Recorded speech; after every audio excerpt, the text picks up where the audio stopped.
ready to go. So tonight we're going to be covering my top 10 secrets to becoming a high-performance human being. Build up a bulletproof body, mindset, and life. And this is just going to be more of a walkthrough of my own habits, my own routines, everything that I do. Sorry, I'm just going to quickly unshare so I can stick everyone in mute. If you can you make sure you're muted, folks, just so we don't get any background noise. Outside that, good to go. So what is high performance? To me, high performance is pushing the boundaries, aiming to get better in all aspects of life. Health, wealth, relationships. That's how I view high performance. I do not believe that being successful in just one area makes someone a high performer. You can be rich, unhealthy, and have no great relationships. That doesn't make me, or that doesn't give me the opinion of high performance or success in any aspect. Someone who works all day and night and focuses making money to the detriment of overall health and relationships, to me, does not come across as a high performer. So one, what are the habits and routines and things that I do? Again, I'm just giving you simply a walkthrough of what I do, what I believe breeds high performance habits, routines, and a lifestyle. Number one is preparation. I have said it, I don't know how many times. Preparation is key. The more you can plan ahead and prepare for the day and week ahead, the more successful you will be, period. I've shown my calendar in planning schedule multiple times, and I absolutely swear by it. We do have an AMF habit tracker and planner. If you do not have access to that, it has habit tracker sheet for the day. It has a full calendar from like 5 a.m. to 10 p.m. You can map out your entire day, your entire week, and plan things in. If you do not have a copy of that, let me know. Shoot myself, Jordan, or David a message, and I'll send you across a copy. Absolutely no problem.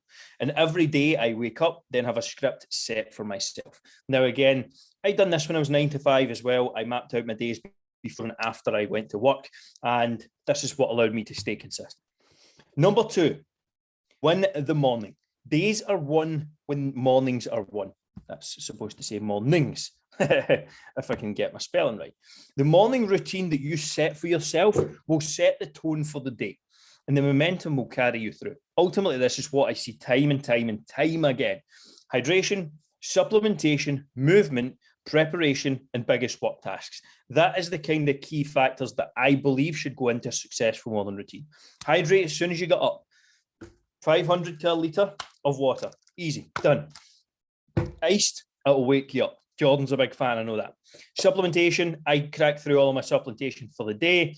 Fish oil, health, vitamin C, all those good things, vitamin D3 that we usually recommend. Then that gets them out of the way. Movement, whether this is walking, whether this is a workout, it will depend on the schedule. So for me, it tends to be more walking, just because I have a little bit more flexibility of my schedule. But when I did not, it would typically involve a session within the first 2 hours of the day. I do not do that anymore, but I still get some movement and walking into some capacity. Preparation, if you're going out all day, let's say you're driving about or you're on site or you're visiting, whatever, doesn't matter. You're in a place where you're not fully in control of the environment that you have, or the environment around you, sorry. That's when preparation is absolutely 100% a requirement. If you're going to be, and there's Rocco's on the call as well, you're going to be at a conference or something like that throughout the day. Myself and Rocco kind of had a brainstorm about how to maneuver a conference he had last week. And he still stayed on track and lost weight over the weekend, which is fantastic. So ultimately, you're then in an environment where, okay, choices are going to be limited. You're maybe not in control in any capacity. So at least having some sort of prep work in place where you maybe take something or pick something up from the shop, or even if you just have a rough idea or game plan of what you're going to stick to, because ultimately it's when we wing it that things go wrong. It's, oh, I'll just have this, I'll just have that. I'm short on time, I'll just grab this. And then those decisions compound drastically over time. So prepping, getting the prepared work done, doing the tasks that are going to set you up for success for a day on the road, a day on site, a day at a conference, doesn't matter. Day traveling, take the steps. And then biggest work tasks. I work for myself, so different ball game again, but getting my biggest work tasks is key. Whatever those are for you. Biggest work task, eating the frog, you'll probably heard it before. getting the biggest obstacle out the way for the day. If that's the workout, probably a good time to do it. We all know what happens after 9 a.m. on most days. Shit hits the fan. And then there's no control over your day or your schedule. So ticking things off early, I find personally just works better. Do hard things. We live in a world surrounded by people, myself included, who want the fastest and easiest path to success. Rather than run from the challenge that is keeping you from doing what you want to do, stare in the face and take it on. Doing hard things will teach you lessons you wouldn't learn otherwise and will make you stronger than you thought possible. You can do hard things. And if getting and staying lean was easy, everyone would have a six-pack, and myself, David and Jordan, would be a job. Now, ultimately, this is when, and I hear this a lot, and some of you may have said this to me at some point. Andrew, I don't want to join the program right now. I don't want to give this a go because I've got a lot on. That's the best time you should join the program. Because when you have a lot on and you can still execute in the face of challenges, in the face of stress, in the face of all manner of things going on, and you can still be consistent and still make progress, that skill set is one that you're going to develop over time and you can use when the times are easy. So if you are going through a challenging time, it's a struggle to get workouts in, work is really stressful, you've got things going on with the family, strip it back. And I've done this with a lot of people in the program before. Strip it back and look at what is the 2 to 3 things that I can really focus on every day that are going to keep me consistent. First and foremost, eating healthy takes no more time than not eating healthy. In most cases, it will save you time. Done correctly, prepped up, all that good stuff. You have a plan of action, it's going to take you less time. And then workout-wise, sometimes we need to streamline it, and that's fine. Sometimes we just need to get a walk in. But ultimately, if you can maintain a relative level of consistency throughout a tough period, it's going to set you up for success in the long run, because you will always be challenged. You will always be put on under pressure with busy times. Does that just mean that the toys get thrown out the pram and you stop everything that you're doing or have worked towards over the last 6, 12, 18, 24 months, you name the time frame? Of course not. You need to, in my opinion, again, just my opinion, you need to develop the skills, the habits, the routines, the lifestyle that allow you to stay consistent despite the challenges. Not just when it's, all rosy and golden. Choose your attitude. I worked in a shipyard in Glasgow, as many of you may know, or not know. And every day I was surrounded by people who, when you asked how they were, replied, shite. That is how people responded when I asked them how they were on a Monday morning. And we've all been around those people. Oh, back in here again. That sort of attitude. And it just drags you down. Just do not be that person. Like, I just have no time for it. I really just do not. And I just will not, thankfully, tolerate it in my life anymore. I'm privileged enough that if people come on the program, or if I was in a work environment with someone, they just wouldn't be here. Simple. And that's it. And I'll always touch on this. If I handed £10 million, I've added a zero to this recently, but if I handed you £10 million, you'd be over the moon. Every single person on this call would be jumping for joy right now. You'd be thinking about all the things you could do, where you would go, places you would visit, like the freedom you would have, whatever. But if I told you didn't get to wake up the next day, your mindset would shift. You wouldn't take it. No one would. You could put 10 zeros on the end of that. It doesn't matter. But ultimately, you get to choose your attitude. Every day you have a choice. Okay, some days are tougher than others. I get that. But ultimately, you have a choice in some capacity. Recommit every day. One reason the average person does not achieve their goals is because life catches up to them. On average, people don't achieve their goals. I don't know what the stats are, but it's woeful. Like the stats on New Year's resolutions are absolutely horrendous. It's like less than 10%. They allow things that they have to blind them from the things they want to do. They have to do, sorry, from the things they want to do. Every day, recommit to the things that matter most. You empower yourself when your priorities are in line. And priorities are going to change. I discuss this all the time. There are going to be periods of your life where, okay, getting in shape isn't going to be the number one priority. I think it should be a priority at any and all times. I really, really hugely believe that, because you don't have it if you're not in your good health. Like, you've got nothing. Doesn't matter how much money you have, you know, how much time you've got. Doesn't matter if you're not in good health. But ultimately, there's going to be periods of your life where it's just focusing on, for example, in health and fitness front, just getting past, staying active to some extent, meals, staying consistent, doing the things that don't allow you to go back. And there are periods of my life that I've been through that, but recommitting to that every single day, I think, is key. So people who write down their goals, there's someone I follow, a guy called Grant Cardone. Some of you may or may not know, and he, very successful American entrepreneur, and he writes down his goals, long-term, short-term, medium-term, every single day at the top of his A4 diary, every single day by hand. Every single morning, recommits.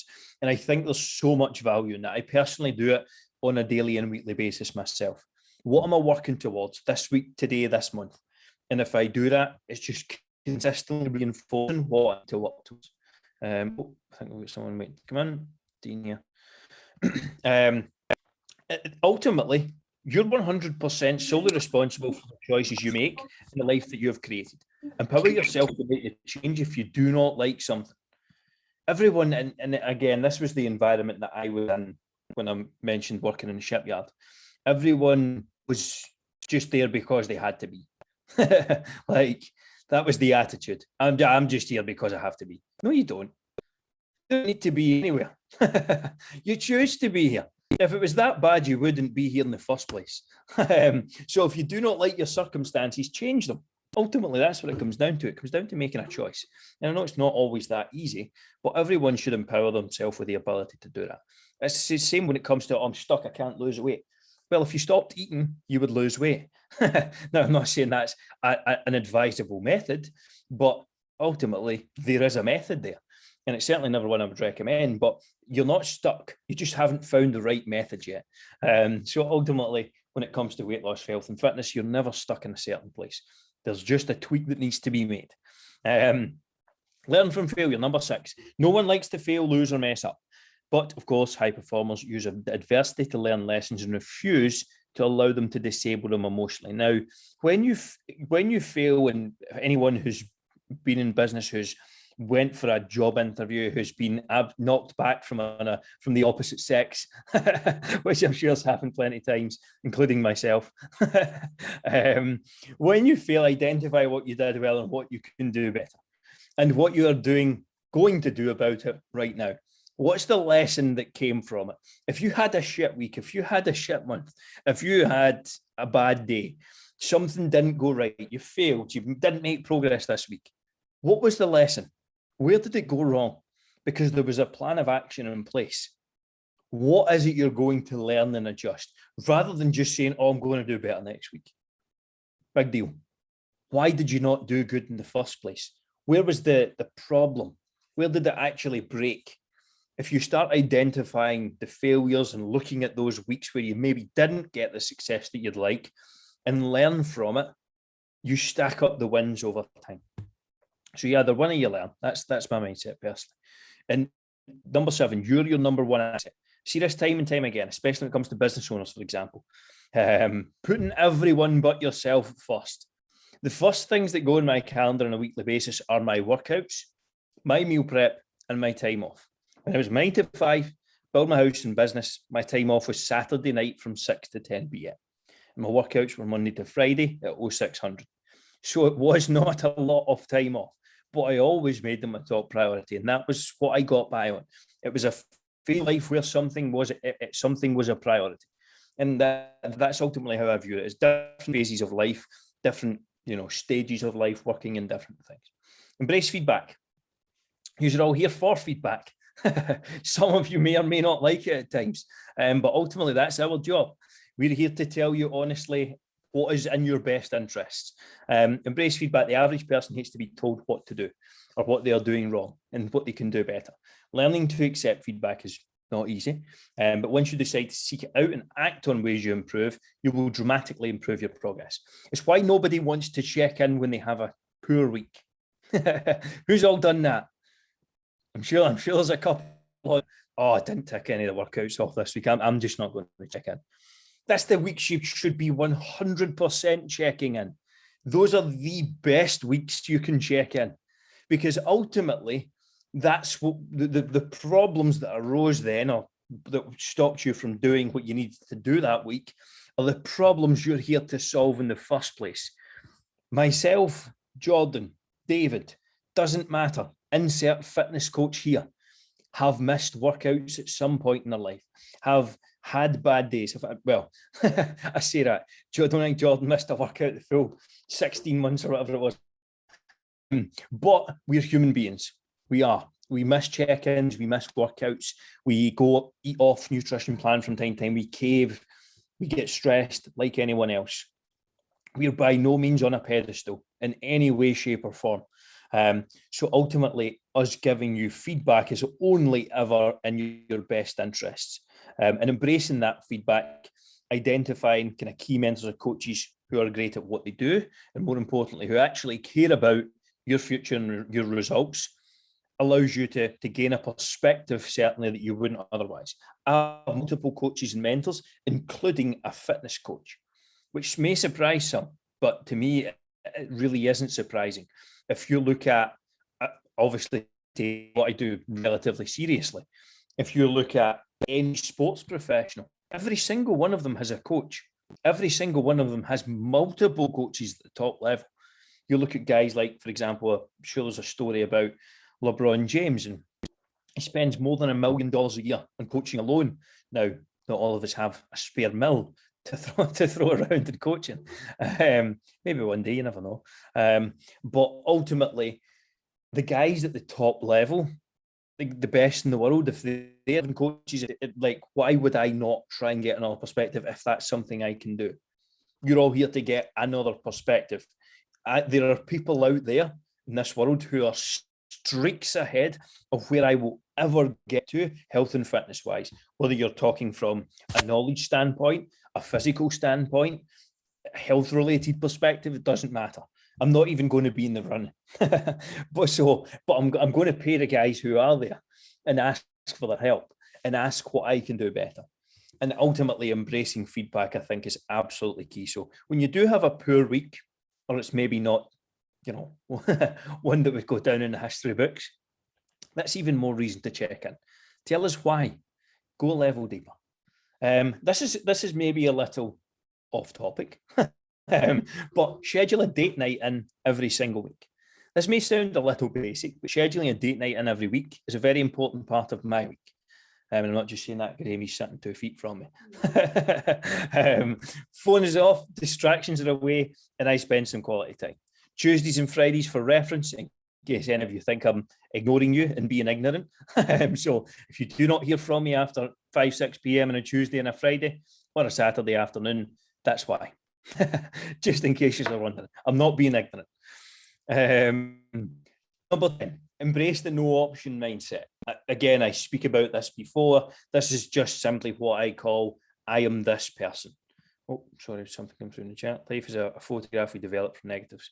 Growth comes from failure, the list goes on. I love it, Chris. That's what it's all about. Embrace the no option mindset. This is just what I view life as. If you want to be successful long term when it comes to getting in shape, you have to be the person who does X. Workouts, nutrition, sleep, steps. Anything else is a total and utter waste of time. Stepping into becoming a new human being and upgrade your standards is what we should all be striving towards. Become the person who just does this. It's not a question if you're going to do a workout. It's when. It's not a question of, I'm going to prep those meals this week. It's when. Okay, meal prep can be a pain sometimes. Ultimately, it saves time if you're efficient. But you have to become the person who embraces the habits. That's why we place such a huge emphasis and importance on actually trying to enjoy the process. It's why we create or attempt to create better tasting meals and work out you enjoy and ask the question and what we can build on, how we can make this easier, how we can make this a better, more enjoyable program for everyone involved. Because ultimately, I get nothing. I know Jordan gets nothing. David's the same from, someone coming on the program and doing this for a couple of weeks. It impacts our lives in no way. Okay, we get paid and that's it and that's business. That's fine. But ultimately, we want to create something that is going to last a very long time for an individual. And if we can do that with a lot of people, don't need to worry about business. Business will take care of itself. But ultimately, that's what we want to work towards, is giving everyone or creating a routine, a lifestyle, and a human being that stays fit, stays healthy, stays on top of workouts, eats well, had a good sleep routine, all of these things. But we want to do it in a way that's manageable and sustainable, not just for a 3-week fat loss challenge. Make sense? Cool. Hopefully I got a few nods. Jordan's nodding. But that is all I have for the slides tonight before we dive into the Q&A. Before we do go into the Q&A, does anyone have any immediate questions on anything I did cover there? All good? Anything at all? All good, mate. Must be answering them all. It's the only thing I can think of. I say that every week, but we must be answering all the questions. Good stuff. Jordan, questions? Anything of note? Few questions coming through the Q&A for the check-in. So Stephen firstly has asked, so Stephen Logan has asked, what do you say to people who want quick wins? I don't think there's anything wrong with a quick win. I mean, to me, it depends on the definition there. Like someone hitting 3 workouts who hasn't worked out in 2 years, that's a quick win. It's only happened in a 7-day period, but it's a quick win. So I think ultimately when it comes to things like that, it's perspective. Like what are we actually judging it against? Are you looking for £10 in a week? Are you looking for £20 in a week? Like what are you searching for? What's a quick win? A quick win's different to everyone. A quick win to someone might be signing up to this program. It might be even considering the notion that they want to look after their health. It might be drinking water in the morning that they haven't done in 5 years. Like it could be anything. So I've nothing against quick wins. It's more the expectation of results, drastic results in a short period. I think it's that. I think that's the kind of context, mate. Who wants quick results? Yeah. Again, I think I covered this before. I think Stephen asked this a couple of weeks ago. Maybe he just didn't catch it. But it comes down to time frame again. And I'll see what I said in that call.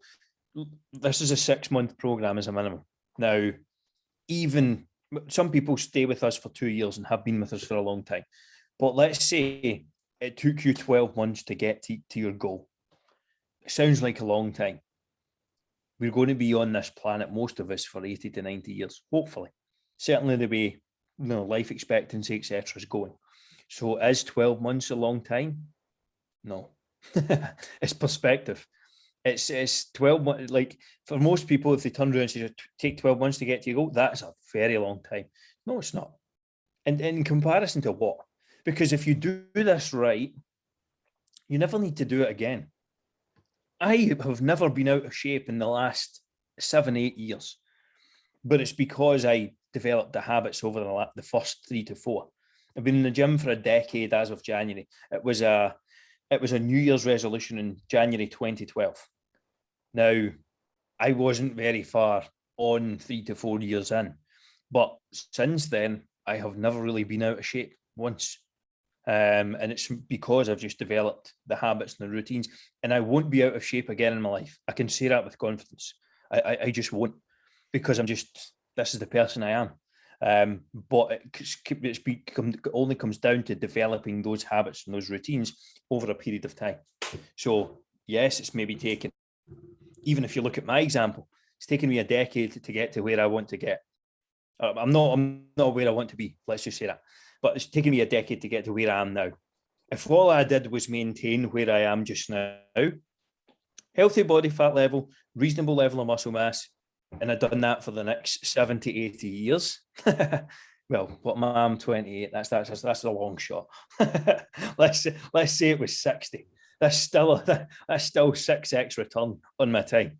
And 60 years is a lot longer than 10. So ultimately, it just comes down to perspective. That's all it comes down to for me. Make sense? Yeah, no, clear, mate. Makes sense. Liba is then asking, how do we survive Christmas, like eating, drinking, and especially visiting family and stuff like that? So I know we'll probably have a call on that in the next few weeks. I am doing a full-blown one of these group calls at the start of December on this. I can't remember the exact date. I've already mapped it out, but we have a Christmas strategy. Ultimately, it's just don't be an asshole. If I was to sum it up in a few words, that's probably what I'd say. But I will be diving into more of an in-depth strategy. But that'll be before our beer to end the year call. For anyone who doesn't know, that the last call of the year, which will be like the week before Christmas, it was you take the one off in between, we'll all come on for a beer. But that'll be the kickoff call for the end of the year. But before that, I will be covering how to stay on track over Christmas. I believe it's my first call in December. Yeah. So it is near the start. Yeah, a few weeks away, I think. But yeah, just tune in for that one because we'll probably cover everything in detail. I will cover it in significant detail on that call. Exactly what I do, exactly what to think about, and yeah, as I said, just don't be an asshole. That's ultimately what it comes down to. Good stuff. And then Ramon has, I'm not really sure about this question, or what he's really meaning, but he says, what's the importance of listening to your doctor when they don't do something? Do you just don't do it? So I'm not really sure what he means in terms of. I know what Ram's talking about. He has a specific injury. The doctor asked him to hold back in a certain exercise, and Raman is someone who does not like not training. So he basically asked my permission to train, and I told him to listen to his doctor. We work around, but he went back to the doctor, and essentially we got a workaround rather than just not training. So I think the doctor initially said, don't train for 3 weeks, but it was like shoulder injury or something like that. That shouldn't stop you training in every single capacity. I personally don't agree with that synopsis. Again, I asked him to go back to the doctor first, and it turned out that you could train. So without going into overly detailed question about Raman's health, I probably shouldn't do. But yeah, ultimately, if the doctor says something, listen to it. But I think he was being a little bit overprotective in this scenario, and he did change his. He actually went back on what he initially said after we had the word. All right, no worries. No worries. Right, and then Frank has said, any books you reread? Yes. So Stephen has actually asked for a book list. I have a video that I have created on the book list. I am going to build out a membership site section on the books that I do recommend as well. Let me send the video right now because I do have this handy. What I actually read. And yeah, there's a couple that I generally touch on every now and then. Couple that spring to mind: Think and Grow Rich, How to Win Friends and Influence People, Extreme Ownership by Leif Babin and Jacko Willink. Again, I cover all these and give you a walkthrough in this video. I will send it, if you can, I'll stick it in the chat just now, Frank. So I've just sent that just now. It gets delivered in the course. If you can grab that link just from the chat box, you should be good to go. But I am going to create a membership site section. I have been away this week, so I haven't managed to catch it, but I will do it over the next week or so. I think with rereading books, I think it's quite, especially if it's sort of personal development, personal growth books and stuff, not just sort of fiction or anything, but personal development books, definitely. good to either reread or take notes on it, because how many times if you read a book, you think that's good, but if you don't actually take any notes or implement any of it, you forget it. It's just like, it just kind of goes out your head. So it's probably worthwhile either rereading or taking notes and actually actioning the book. This is what I do with business related books. I do this less with personal development, but I still see merit to doing it time to time. I will read a business book related book that's on a specific strategy or something that I'm trying to implement, probably 5 to 6 times before I move on. I will literally read it, flick back to the start and read it again. And then flick back to the start and read it again. And at the same time I read it, I'm listening to it in the car, or I'm listening to it in my headphones. And I will literally do that until I've listened to it 10 to 15 times and read it without it in a combination. I actually now read and listen at the same time. You can absolutely crack through a book by just listening to the audio and reading at the same time. Because if you 2x the audio on Audible, for example, and have the book at the same time, you will see that it's maybe like a 4-hour sitting. Let's say 4 to 5 hours on average. You 2x that, you do it in 2 to 2.5 hours. That's 5 nights at 30 minutes. And you've went through a full book. And because you're consuming it in 2 places, because you're reading it and listening to it, you actually take in the information more. If you have never done that, give it a go and let me know how you got on. I noticed a huge difference when I do it. And if you get the audiobooks as well, they're generally word for word, with the exception of things they go off on a little bit of a tangent. Okay. Make sense? Yeah. No, spot Yeah. on, mate. Yeah. Then last question Exactly from same. you, mate. Oh, yeah, sorry, my internet's dead choppy. I'm in centre parts and the Wi-Fi is not great. No worries. Just going on, last questions from Alex. He is asking, should you reduce the weight on your last set to maintain form? So Alex had asked me this question on a call recently. What I would say is, try and maintain form as much as possible. Alex was kind of saying that he was getting to the last set and he literally on that weight could hardly do a rep without having to like use it. It was pec deck we're talking about, and without using his full body. So it was like, should he just lower the weight for that last set and get the reps in properly? So I'd say in that case you would. Be good to get your views on that though, because I think definitely form over try to push up a weight that you can't do wins all the time for me. Yeah, I agree. I mean, ultimately, I would question whether the weight's actually correct in the first place. If you're really struggling to crank out, a couple of reps in the third set, it may be that it's a little too heavy to start with. Because let's say you're doing a set, 3 sets of 12, you get maybe 8, let's say 11, 12 in the first one, 8 to 9 in the second, you should be getting 6 to 7 in the third, a push. And even then I would cut it at 6 to 7, move on, and maybe you're good to go at that. But if you want to drop it, no stress. Things like that, it's always better to be on the lighter side and pushing the form and prioritizing form, sorry. I would certainly agree with the perspective there, John. Yeah, 100%. Yeah, cool. No, so that was all questions in the Q&A. Don't have anything else. Anyone else have any questions off the back of that they wanted to ask? All good. All happy. Happy with that. Already finished the week strong. Pav's smiling away there. Man in a mission there to complete his steps last week for the accountability. that was some effort, Pav. Cranking out 30k a day. Must have done your deliveries in foot, Pav. I was literally doing circles, about 8 circles around Cheshire Roads last night. All shops closed, and I was just going until the.